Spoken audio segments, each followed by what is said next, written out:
अब आपकी मुलाकात करवाते हैं एक ऐसे आर्टिस्ट से जो स्क्रैप आयरन और रिसाइकिल शुदा धातु से ऐसे मुजस्समे बनाते हैं कि देखने वाला दंग रह जाता है। जी हाँ, स्क्रीन पर अभी कुछ ही देर में आपको मनाजिर भी दिखाएंगे, उनके जो हैरत अंगेज जो कारनामे हैं वो भी आपको दिखाएंगे, क्योंकि ये इतने बड़े मुजस्समे हैं जो नकारा चीज़ों से तैयार किए गए हैं। वाकई ये तारीफ़ के काबिल हैं जो इस वक्त अभी आप देख रहे हैं। हम बात करें आजकल सोशल मीडिया पर जिनके काम और मुजस्समों का काफ़ी चर्चा है, मुकामी आर्टिस्ट हैं इस्लामाबाद के एहतशाम जुदून साहब, जिनका काम आर्ट की दुनिया में अपनी मिसाल आप है। बल्कि इस बात का भी सबूत है कि जज्बा हो तो पुराना लोहा भी काम आ सकता है। ये सिर्फ आर्ट नहीं बल्कि उनके इजहार का एक तरीका है, और वो अपने अंदर गुस्से और बेचैनी को निकालने के लिए मुजस्समे पहले बनाते थे, लेकिन वक्त के साथ साथ ये उनका शौक बन गया। एहतशाम के मुताबिक वो अपने मुजस्समे बगैर किसी स्केच के बनाते हैं। वो बस एक तस्वीर अपने जहन में बनाते हैं और फिर स्क्रैप मेटल के टुकड़ों को जोड़कर उसे हकीकत में बदल देते हैं। बाज़ औक़ात 25 या 30 फुट के बड़े मुजस्समे बनाने में उन्हें 2 से 3 महीने लग जाते हैं। अब तक एहतशाम डायनासोर, शेर, दरख्त, मुर्गा और आइबेक्स से मुजस्समे बना चुके हैं। वो चाहते हैं कि उनके मुजस्समों में हरकत यानी मूवमेंट भी शामिल हो सके। मजीद उनके इस शानदार और ज़बरदस्त काम के हवाले से उन्हीं से जानते हैं। एहतशाम, बहुत शुक्रिया हमें ज्वाइन करने से। आप बिल्कुल ठीक ठाक। एहतशाम, बहुत ही मुनफरिद काम है और इस काम का ख्याल आना भी एक अपने अंदर अपनी नौयत का एक मुनफरिद आइडिया है। तो कैसे आया ये ख्याल आपको? बेसिकली मैंने मुझसे जब पूछा गया कि आप इसको किस तरीके से आपको ये ख्याल आया, इस तरीके से आप, तो मेरे लिए देखिए एक्सप्रेशन हर इंसान में एक होता है कि वो एक्सप्रेस करता है हर तरीके से। तो मैंने इसको अपने अंदर इस तरीके से लिया कि मैं कुछ चीज क्रिएट करूँ जो मैं शुरू से क्रिएटिव था। पहले मैं मार्शल आर्ट करता था, मेरे साथ जो ट्रेनिंग करते थे लोगों के, मतलब मैं मतलब जो मेरा मैक्सिमम होता था, मेरा जो थ्रेशोल्ड होता था, मैं उधर तक गया। तो जब इसको मैंने स्टार्ट किया तो मेरा फैब्रिकेशन का काम था। तो मुझे लगा कि I should utilize my time के जिससे मैं कुछ भी क्रिएट करूँ। तो I started off with alpine ibex, जिसको मैंने स्टार्ट किया था बनाना। It was a random thought, कोई इसमें वो नहीं था, बट मुझे इसमें मेरी पर्सनल अटैचमेंट इस तरह होगी तो मुझे लगता गया कि मैं अपने आप को इस, क्योंकि एक जो आप एक हिस्सा देख रहे हैं उसमें मेरी डिफरेंट फेजेस ऑफ लाइफ हैं। कहीं पे मैं हैप्पी हूँ, कहीं पे मैं not happy, it's a daily routine. कहीं पे आप खुश हैं, कहीं पे आप खफा हैं, कहीं पे आप एक्साइटेड हैं। तो वो मुझे रिफ्लेक्ट होता है मुझे मेरे काम पे।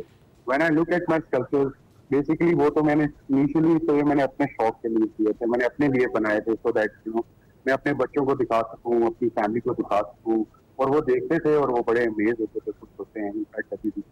तो मेरे लिए तो एक idea was total random thing, और नेचुरली मतलब मैंने इसको स्टार्ट किया था विदाउट एनी एक्सपीरियंस। मैंने कभी इस चीज को ना अंडरस्टैंड किया था, ना मैंने देखा था, ना मैंने कभी इमेजिन किया था। अच्छा। बट नाउ सिंस अपने जज्बात का एक मुनफरिद तरीके से इजहार करना जो है वो आपने शुरू किया था। ये बताएं कि ये सफ़र आपका शुरू कब से हुआ, और एक जो मुजस्समा है इसको बनाने में वक्त आपका कितना लग जाता है, और जो अगर बात करें इसके सामान की तो वो आपको क्या क्या स्क्रैप जो है वो इकट्ठा करना पड़ता है, और फिर क्या आप पहले डिसाइड करते हैं कि यहाँ पर ये चीज़ यूटिलाइज होगी, या फिर बस बनाते बनाते जो चीज़ें आपके हाथ में आती हैं आप उनको यूज़ करते जाते हैं? ये बड़ा ट्रिकी सा प्रोसेस होता है, बड़ा कॉम्प्लिकेटेड होता है। मतलब पहले तो मुझे कोई नो हाउ मेटल की, मतलब मेटल इज अ फॉर्म जिसपे मुझे वो वैसे ही पसंद है, क्योंकि वो it is a raw form, मतलब इट इज समथिंग कि जिसको आपने हैंडल करना है और आपने अपनी स्ट्रेंथ से हैंडल करना है। तो एक जो प्रोसेस होता है वो ये होता है कि मतलब मैंने कुछ सोचा है और मुझे कुछ चीज पसंद आई है दुनिया में कहीं पे भी, और मैंने उसको सोचा है कि मैंने इसको बनाना है। तो फिर इसका प्रोसेस ये होता है कि मैं जो कलेक्शन होती है ना मटेरियल की, ऑब्वियसली ये कॉस्टली होती है। स्क्रैप जो मैंने पिक किया है वो मेटल फॉर्म में है। स्क्रैप तो हजारों किस्म की फॉर्म में हो सकता है, बट मैं स्पेसिफिकली मेटल में करता हूँ। और कलेक्शन बहुत डिफिकल्ट प्रोसेस होता है, वो मैं खुद कलेक्ट करता हूँ। लोग के पीछे मुझे जाना पड़ता है, तो मतलब ऐसी जगहों पे जाना पड़ता है जहाँ पे आप इमेजिन नहीं कर सकते। मैं मतलब एक रिसेंटली एक जगह पे गया था जहाँ पे एक दरख्त था बड़ा सारा, नेचुरली बहुत पुराना दरख्त था और उसके उसके इर्द गिर्द बिल्कुल एहतशाम से राब्ता मुनक़ता हो। अपने जो काम के हवाले से वो बता रहे थे और ख़ासकर जो एक जुमला कहा जाता है ना, अपना लोहा मनवाना, तो ये एहतशाम अपना लोहा मनवा रहे हैं अपने काम के ज़रिए। एहतशाम एक बार फिर से हमारे साथ मौजूद हैं। एहतशाम बताइएगा, सबसे पहला मुजस्मा आपका कौन सा था और कोई इन मुजस्मों के ख़रीदार भी आपको मिले? बिल्कुल, इनके जो मेरे पास जो क्लाइंट है वो मैंने तो एक्सपेक्ट नहीं किया था, क्योंकि मुझे मेरे जानने वालों ने, दोस्तों ने, फैमिली ने मुझे कहा कि आप इसको मार्केट करो। तो मैंने जब इसको मार्केट किया तो अमेजिंगली इसका मुझे कोई ऐसा रिस्पांस आया है कि जो मैं एक्सपेक्ट नहीं कर। स्पेशली जो लोग हैं अक्रॉस द बोर्ड, मतलब पाकिस्तान में नहीं, पाकिस्तान से बाहर भी लोग जिस तरीके से मेरे साथ कनेक्ट कर रहे हैं, जिस माइंडसेट के लोग हैं, वो मेरे लिए बहुत इंस्पायरिंग है। और मतलब मैं इतना ग्रेटफुल हूँ मैं अपनी ऑडियंस से कि जो मुझे काम मेरा देख रहा है और जो मैं अपने फीडबैक अपने सोशल मीडिया के ऊपर पढ़ रहा हूँ, क्योंकि मैं खुद पढ़ रहा हूँ क्योंकि फर्स्ट टाइम मैं इन चीज़ों को एक्सपीरियंस कर रहा हूँ। तो आई एम सो एक्साइटेड। मतलब लोगों की फीडबैक को स्पेशली मैं बहुत ज़्यादा पसंद कर रहा हूँ, क्योंकि लोगों को पसंद आ रहा है। तो आई होप के लोग एंजॉय कर रहे हैं इसको। और बहुत सारी चीजें जो पाकिस्तान देखने वाला है इंशाल्लाह, मेरे प्लेटफॉर्म से मैं पाकिस्तान को ऐसी चीजें दिखाने जा रहा हूँ जो उन्होंने इमेजिन नहीं की। अच्छा, तो बिल्कुल मतलब वैसे अब ये काम भी हमने इमेजिन नहीं किया हुआ था एहतशाम, जो आपने करके दिखा दिया है। हमें पाकिस्तानी आयरन मैन भी देखना है, क्या आप बना सकते हैं?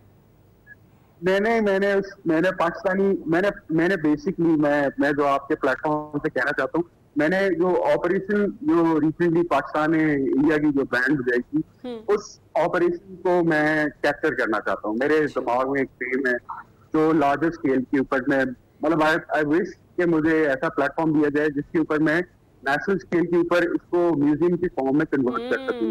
मतलब जो वॉर की इमेज है और मैं उस पर इमेजिन करता हूँ कि मैं उसको कन्वर्ट करूं थ्रू अपने फॉर्म ऑफ आर्ट। अरे जबरदस्त है कि वो कितना ही जबरदस्त हो जाएगा। अच्छा एहतशाम, ये बताइएगा कि अभी तक कितने आपने मुजस्समे बना लिए हैं?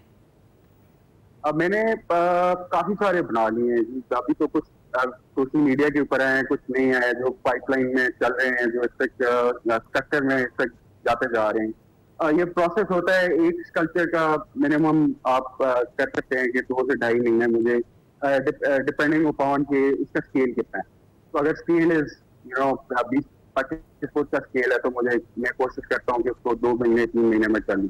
और स्पेसिफिक इसकी ऑडियंस है अक्रॉस पाकिस्तान, जो डेवलपमेंट सेक्टर है, जो इसके अलावा जो सेक्टर्स हैं, जो बिजनेस टू बिजनेस लोगों के रिलेशन होते हैं, उसमें ये form of art is going to be a major part जो ये प्ले करेगा रोल इंशाल्लाह। मैं पाकिस्तान में स्क्रैप मेटल को रिवाइव कर रहा हूँ लार्जर साइज में। जो इस स्केल पे मैं ये स्ट्रक्चर लेके आया हूँ, it is one of its kind. मैंने एक दरख्त बनाया जो पाकिस्तान में ऐसी चीज एग्जिस्ट नहीं करती। मतलब इट इज 25 फीट हाइट में, 25 फीट रेडियस में, वन ऑफ इट्स काइंड। मतलब अगर आप इसको दुनिया में कहीं पे देखेंगे तो it will have an impact huge. बिल्कुल, इसकी वैल्यू, इसकी मार्केट। और देखें, मेरा जो पर्पज है, इट्स अ ड्रिवन पर्पज। इसमें एक ऑब्जेक्टिव है, वो ये है कि जो हमारी कम्युनिटी में वो लोग जिनके बारे में कुछ सोचता नहीं है, जिस तरह मेरे स्केल में तो जैसे वेल्डर्स हैं, जैसे हेल्पर्स हैं, इनकी कोई लाइफ, जिस तरह की लाइफ में ये लोग हैं और जो मैंने इनको करीब से देखा है, तो मैं चाहता हूँ कि मैं मतलब आप प्रोविंशियल लेवल पे एक ऐसा इकोसिस्टम हो जिसके ऊपर हम इन लोगों को ऑन बोर्ड लें और इसको ओवरसीज सेल करें। इसका बहुत बड़ा पोटेंशियल है बाहर की मार्केट पे। इसको मैंने स्टडी किया है, इसके ऊपर मैंने रिसर्च किया है और इसका पोटेंशियल पाकिस्तान से बाहर अमेजिंग है। पाकिस्तान की ऑडियंस के लिए तो मैं क्रिएट करने जा रहा हूँ। बिल्कुल ठीक, वो जो चीजें इंशाल्लाह। राइट एहतशाम, जबरदस्त आइडियाज हैं आपके और आपका काम भी बेहतरीन है, हम देख ही रहे हैं। और जो देखता है वाकई एक इम्पैक्ट रखता है ये आपका काम। बहुत बहुत शुक्रिया हमसे गुफ्तगू करने के लिए।